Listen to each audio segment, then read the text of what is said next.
मित्रहो, महाराष्ट्राच्या राजकारणाचा पार चोता झालाय असं आपण गेल्या काही दिवसांपासून म्हणतोय, सगळे ऐकतोय, बघतोय.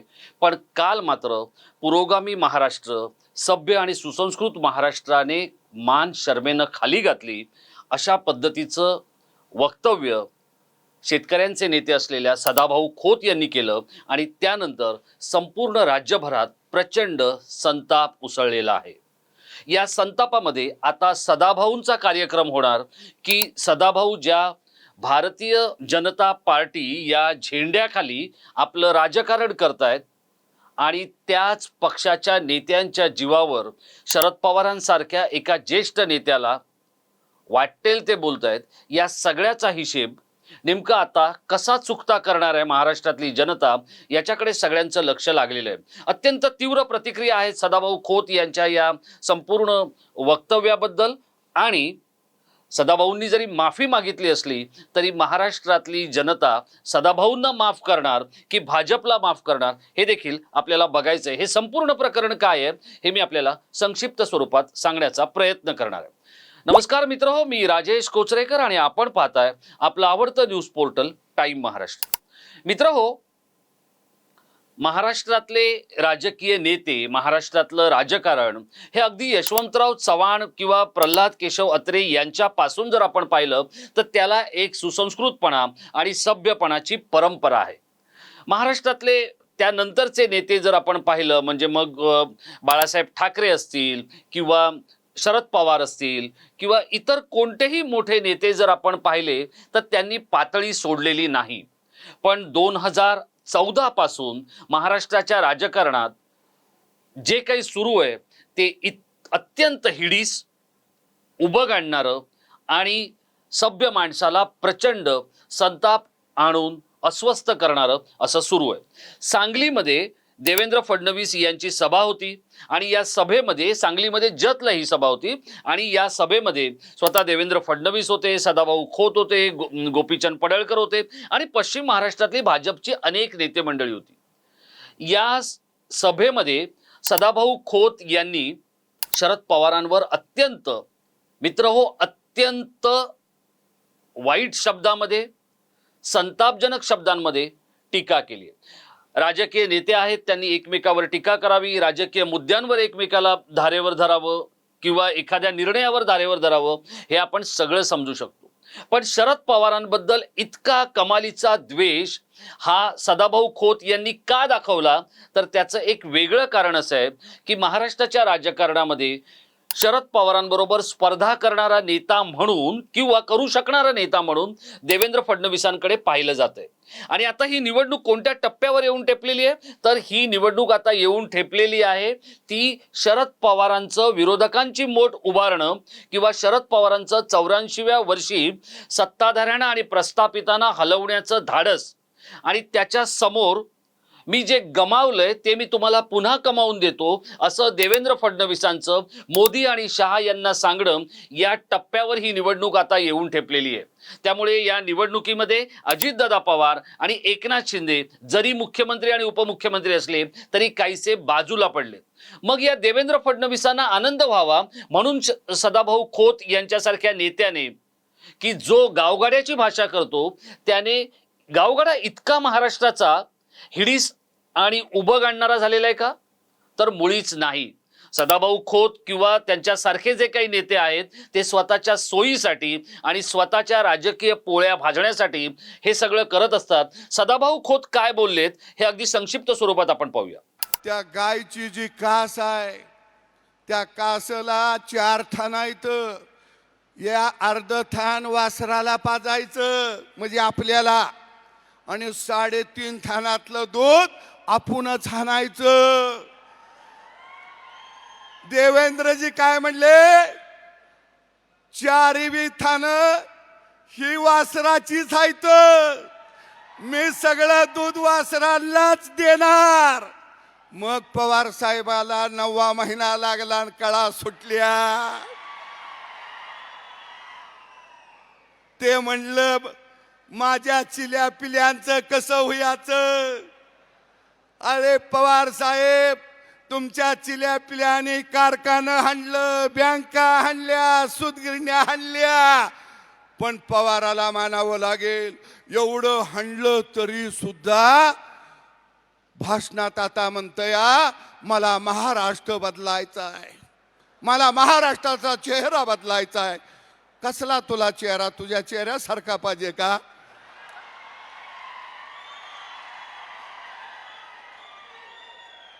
तुला कसला चेहरा पाहिजे? मित्रहो, आपण हे पाहिलं. हे पाहिल्यानंतर या सगळ्या गोष्टीबद्दल प्रचंड संताप महाराष्ट्राच्या राजकारणामध्ये आणि विशेषतः ग्रामीण महाराष्ट्रामध्ये आपल्याला पाहायला मिळतोय. आणि महाराष्ट्राच्या राजकारणाचा इतिहासही आहे. काही गोष्टी राजकारण्यांकडून चुकल्यानंतर राजकीय व्यवस्था तर त्यांना अद्दल घडवतेच, पण त्याचबरोबर महाराष्ट्रातली जनता, जो मतदार राजा आहे, तो देखील या सगळ्या मंडळींना प्रायश्चित्त देत असतो. हे आपण पाहिलं. कधी त्यांनी आर पाटलांना प्रायश्चित्त दिलंय, तर कधी विलासराव देशमुखांनी रामगोपाल वर्माला जिथे बॉम्बस्फोट झाला तिथे घेऊन गेल्यामुळे त्यांनाही प्रायश्चित्त घ्यावं लागलेलं आहे. तर अशा पद्धतीत आता सदाभाऊ खोत हे बोलल्यानंतर स्वतः अजित पवार हे देखील कमालीचे संतापलेत. अजित पवारांनी जे काही आपल्याला म्हणायचं आहे ते त्यांच्या एक्स पोस्टवरून म्हटलेलं आहे. त्यांनी पवारांबद्दलची कृतज्ञता व्यक्त करत असताना सदाभाऊ खोत यांच्यासारख्या नेत्यांनी जे काही केलंय त्याच्याबद्दलचा संताप व्यक्त केलाय. पण या सगळ्याबद्दल सकाळी संजय राऊत यांचीही जीभ घसरली, कारण त्यांची जीभ ही जवळपास घसरण्यासाठीच आहे. पण त्यामुळे सदाभाऊ खोत यांच्या उत्तरावर जे संजय राऊत बोललेत ते देखील आपण बघून घेतलं पाहिजे. काय म्हणताय संजय राऊत, आपण बघूया. पवार साहेबांसारखा नेता हा राज्याचा नव्हे देशाच्या राजकारणातल्या भीष्म पितामह, आम्हाला अभिमान आहे. आणि तुम्ही पवार साहेबांच्या आजारपणावर अशा प्रकारचं वक्तव्य करून महाराष्ट्राची मान शर्मेनं खाली घातलेली आहे. या लायकीची माणसं देवेंद्र फडणवीसांनी महाराष्ट्रात उभी केलेली आहेत, लक्षात घ्या. या राज्याला यशवंतराव चव्हाणांपासून ते बाळासाहेब ठाकरेंपर्यंत, विलासराव देशमुखांपर्यंत, वसंतराव नाईक, अशा सगळ्या महान राजकारण्याची परंपरा आहे. आणि त्या तुळशीच्या वृंदावनामध्ये ही भांगेची रोपटी देवेंद्र फडणवीस यांनी लावलेली आहे आणि महाराष्ट्रात विष पेरण्याचं काम सुरू आहे. कधी तो त्यांचा गोपीचंद पडळकर, कधी हे कोण सदगृष्ट खोतकी कोण आहेत ते. तुमचं योगदान काय राज्यामध्ये मराठी माणसासाठी, महाराष्ट्रासाठी? पण तुम्ही आमचे जे बुलंद नेते आहेत, टोलेजंग नेते आहेत, त्यांच्यावरती अशा प्रकारच्या टीका करायला काहीच हरकत नाही लोकशाही. पण हे कोणत्या नशेत असतात, काय असतं? देवेंद्र फडणवीस फिदी हसतात.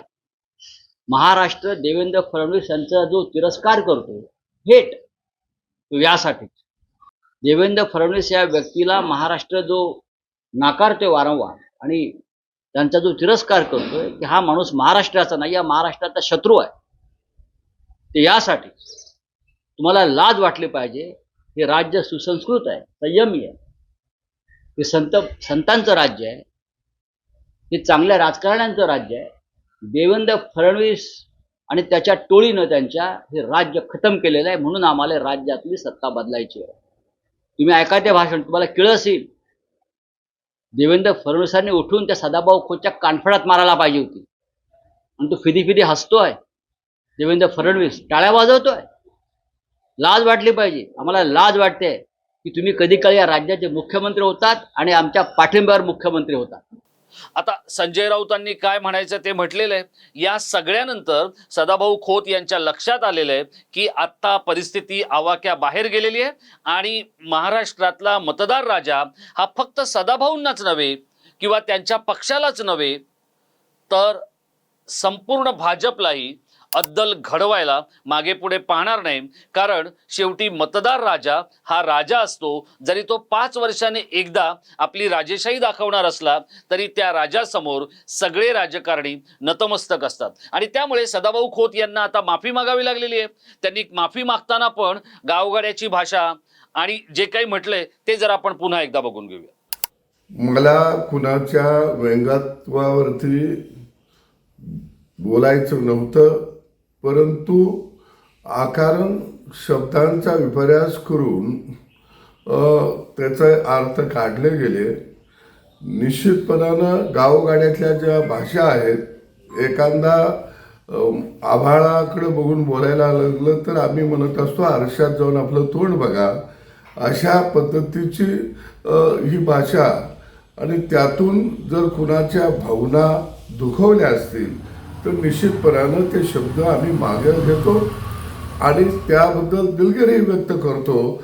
कारण शेवटी गावाकडची भाषा हे समजायला गावाकडच्या मातीमध्येच राबावं लागतं, खपावं लागतं, मरावं लागतं, तेव्हा ती भाषा समजते. आता आपल्या लक्षात आलं असेल हे प्रकरण कुठल्या पातळीवर गेलंय. पण या सगळ्या गोष्टीवर बघा, नेता मोठा केव्हा होतो हे आपण समजून घेतलं पाहिजे. या सगळ्या गोष्टींबद्दल हे खरंय की देवेंद्र फडणवीस तिथे व्यासपीठावर होते, पण देवेंद्र फडणवीसांनी काही बोलायला सांगितलं नाही सदाभाऊंना. हा, हे खरंय की काही खुशमस्कऱ्या नेत्यांना, म्हणजे जे सदाभाऊ खोतांना आत्ता तर ते माझे व्यक्तिगत परिचित आहेत, मित्र आहेत, हे जरी खरं असलं तरी त्यांनी पवारांवर केलेली टीका ही कुठल्याही विरोधकाच्या चौकटीत, सभ्यतेच्या चौकोनामध्ये न बसणारी टीका आहे. आणि त्यामुळे सदाभाऊ खोत यांच्यासारख्या नेत्याने जे केलेलं आहे त्यावर स्वतः शरद पवारही बोललेले नाही आहेत आणि देवेंद्र फडणवीसांनी तर सरळ प्रसारमाध्यमांसमोरून काढता पाय घेतलेला आहे. हे दोन्ही मोठे नेते आहेत. देवेंद्र फडणवीसांच्या नावावर सलग 5 वर्ष राज्याच्या मुख्यमंत्रीपदी राहण्याचा विक्रम आहे, तर सर्वाधिक वेळा राज्याच्या मुख्यमंत्रीपदी राहण्याचा मान शरद पवारांना मिळालेला आहे. शरद पवारांचं राजकारण, प्रशासन, समाजकारण या सगळ्याशी स्पर्धा करणारा नेता म्हणून फक्त आणि फक्त देवेंद्र गंगाधर फडणवीस यांचंच आपण नाव घेऊ शकतो. पण फडणवीसांनी जे काही हे चेलेचपाटे जपलेले आहेत, जोपासलेले आहेत, सांभाळलेले आहेत, त्यांचा स्तर आणि पातळी जर आपण पाहिली किंवा त्यांची सभ्यता आणि संस्कृती जर आपण पाहिली तर देवेंद्र फडणवीसांसारख्या नेत्याने या सगळ्यांवर ताबडतोब फुल्ली मारणं गरजेचं आहे. पण तीच गोष्ट शरद पवारांच्या बाबतीतही आहे. जरी संजय राऊत हे शिवसेनेचे नेते असले तरी ते सर्वाधिक काळ कोणाच्या सेवेत असतात हे राज ठाकरेंनीही सांगितलेलं आहे आणि हे आम्हा सगळ्या लोकांनीही, राज्यातल्या जनतेनेही याची देही याची डोळा अनुभवलेलं आहे. आणि त्यामुळे पवारांनी सुद्धा संजय राऊतांसारख्या नेत्याच्या बाबतीत नेमकं काय धोरण आपण जपलं पाहिजे किंवा अवलंबलं पाहिजे हे देखील बघण्याची वेळ आलेली आहे. निवडणुकांना आता अवघे 13 दिवस शिल्लक राहिलेले आहेत आणि महाराष्ट्रातल्या सगळ्या प्रमुख राजकारण्यांनी इथल्या सभ्यतेची आणि संस्कृतीचं तेरावं घालायला सुरुवात केलेली आहे. शरद पवारांवरची टीका ही कुणालाही न पटणारी, कारण सदाभाऊ खोत ज्या पद्धतीचं वक्तव्य करून गेलेत ते वक्तव्य जर आपण पाहिलं तर शरद पवार आज वयाच्या 84व्या वर्षी आणि कॅन्सर सारख्या दुर्धर आजाराबरोबर झुंजत जे काही महाराष्ट्राच्या राजकारणात, देशाच्या राजकारणात करतायत ते पाहिल्यानंतर सदाभाऊ खोत हे त्या वयात कुठे असतील किंवा सदाभाऊ खोतांच्या विधानावर टाळ्या वाजवणारे नेमके इतक्या महिन्यांनी कुठे असतील हे देखील सांगणं तितकं सोपं नाहीये. आणि त्यामुळे शरद पवारांसारख्या नेत्यावर भले त्यांचं राजकारण कुठल्याही पातळीवरचं असलं किंवा कुठल्याही कूटनीतीचा अवलंब करणारं असलं तरी ही वक्तव्याची पद्धत नाही. आणि त्यामुळे एक माध्यमकर्मी म्हणून किंवा एक वृत्तपत्रीय समूह म्हणून टाइम महाराष्ट्र सदाभाऊ खोत यांच्या विधानाचा पूर्णतः निषेध करत आहे.